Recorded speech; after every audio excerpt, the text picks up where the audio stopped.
Shenzhen বে।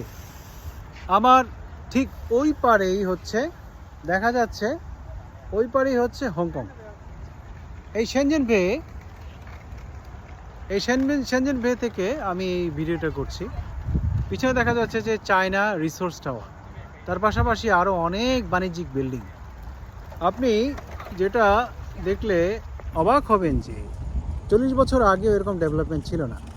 তার পাশেই যে দেখছেন যে ব্রিজটা, এটা হংকংয়ের সাথে এই ভূমিকে সংযুক্ত করেছে। তবে আরেকটা যেটা ব্রিজ আছে ঠিক ওই পারে, সেটা হচ্ছে হংকং মাকাও জুহাই যে ব্রিজ সেটা। আর আমার পিছনে যে ডিস্ট্রিক্ট দেখতে পাচ্ছেন সেখানে স্পষ্ট দেখতে পাচ্ছেন কি না আমি জানি না, এখানে যে চায়না রিসোর্স টাওয়ার দেখা যাচ্ছে। আমরা ঠিক এখানে আছি, যেটা শেনঝেন বে পার্কের পাশ থেকে কথা বলছি। এই পাশেই দেখা যাচ্ছে শেনঝেন বে, মানে হচ্ছে শেনঝেন যে উপসাগর। ঠিক এটা পাড়ি দিলে কিছু আগালেই দেখা যায় প্রশান্ত মহাসাগর।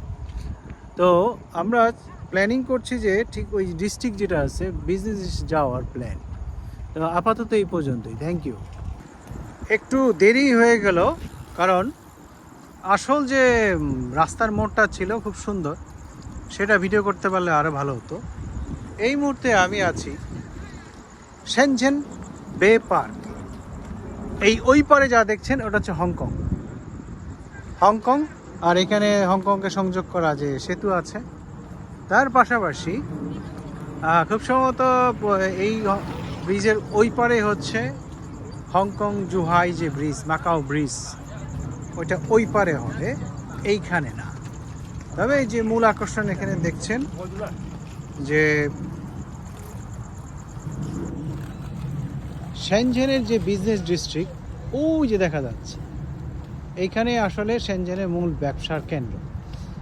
বিগত 40 বছর ধরে এই যে ডেভেলপমেন্ট, এই ডেভেলপমেন্টের পরিপ্রেক্ষিতে আজকে শেনঝেনের এই অবস্থা। 40 বছর বলা যেতে খুব অল্প সময়ের মধ্যে। যেখানে একটা সময় ছিল জেলেদের পাড়া বলে এখানে শোনা যায়, যে এখানে তারাই বসবাস করতো, জেলে পাড়া ছিল, মাছ ধরতো। এই যে আপনার অস্বাভাবিক যে একটা বা অসাধারণ যে পরিবর্তন, এটা আসলে বিশ্বকে অবশ্যই প্রভাবিত করবে।